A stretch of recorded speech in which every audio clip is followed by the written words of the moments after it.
Hello friends, and welcome to this small series on time. I don't know if this is going to be the first one or the second one I release, so as time is not what we think it is, and depends which videos which is best and which I have to remake, this may be the first video or the second. So here we're going to look at something that T.S. Eliot writes about in his masterpiece, Four Quartets. We think of, in non-duality, we have this idea of the present moment is the only thing that's here, and it's got a little block of it that's the past, that's in the present, and then we've got another bit that's the future in the present, the anticipation, and all of this is present, so there is no time outside this. And this is, this is true, but it's not as clear-cut as that. It's not really like there are these different blocks. In fact, it's all interwoven. And there are feedback loops between all these different parts. And it's expressed in this beautiful poem. So I'm going to read the beginning. I'll read the first few lines and comment on it. Time present and time past are both perhaps present in time future, and time future contained in time past.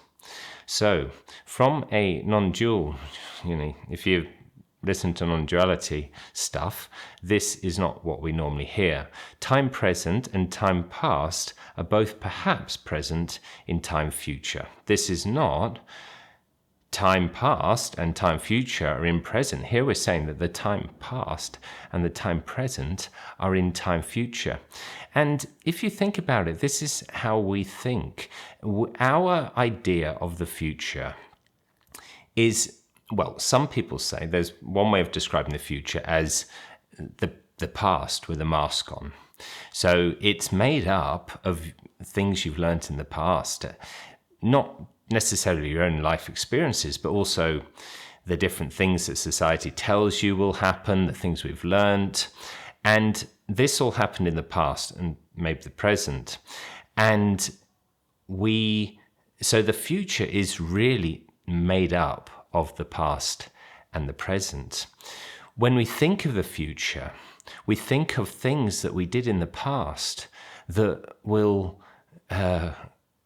be manifested in the future, and not manifested in a kind of magical way, but you fail your exams at university because you don't study hard enough, and then the future is going to be, well, I'm not going to be a lawyer anymore, or something like that. The present as well. The present is present in the future, what we think of as the future anyway, and what other future is there than what we think of. Then, and time future is contained in time past. So here we go. We think about the past, and what do we think? We think about things we did that, good or bad, that will have a result in our future. This is all interwoven. It's not these boxes. We have things that when we think of the future, we think of things in the past and the present. When we think of the past, we think of things in the future that will result from it.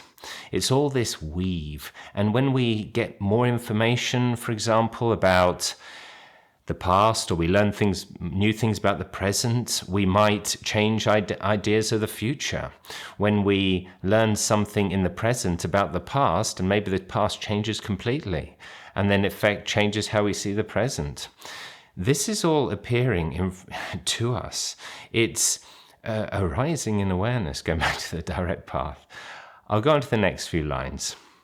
And if all time is eternally present, all time is unredeemable. Oh, that sounds depressing, doesn't it? It's unredeemable. But it doesn't mean that life is unredeemable. It means that time is unredeemable. Time is not going to save time. You can't change the past. It's unredeemable. And it's here in the present. It's something which is present and no matter how much you think about this past in the present, it's not going to fix it. No matter how much, and in the same way, no matter how much you think how the future is going to fix your present, it might actually, but we're always leaning forward. We want enlightenment in the future. When I'm finally enlightened, when I finally get that partner I want, when I finally win the lottery, or something more realistic too. It's all, but that in the present is all conceptual. Time cannot redeem time. I'll go into the next few lines. What might have been is an abstraction remaining a perpetual possibility, only in a world of speculation. So here we are in this present world, living this second life. It's almost like there are ghosts. And later in the poem, it's a long poem. I'm not going to go into it. I'm just going to go into the first little bit. He does talk about this, that these ghosts are present. He walks in a rose garden, and there are ghosts present. These things that could have been, that these speculated presents or futures and pasts, things that might have been, are present with us. What might have been and what has been point to one end, which is always present. So all of these, the future and the past, it always leads to here. It's found here. And when things, new knowledge comes up, it all points back to here again. The things that could have been are here. They're present with us like ghosts. Things in the past that we wish we could have changed differently, or we thank goodness we didn't do. Things in the future as well. The possibilities pointing back to here.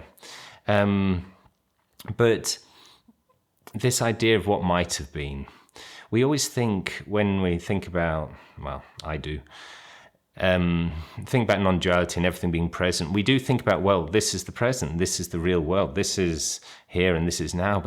But when we live in this conceptual time, instead of the deeper present moment, that we really are, where all this arises in, then we live in this world of speculation. The next few lines. Footfalls echo in the memory, down the passage we did not take, towards the door we never opened, into the rose garden. My words echo thus in your mind. So he in this poem, he goes into the rose garden, and he walks in the rose garden with these ghosts of things that could have been, these counterfactuals. And here it is, it's echoing in your mind, because that's where all of this is happening. Thank you very much for watching. Goodbye.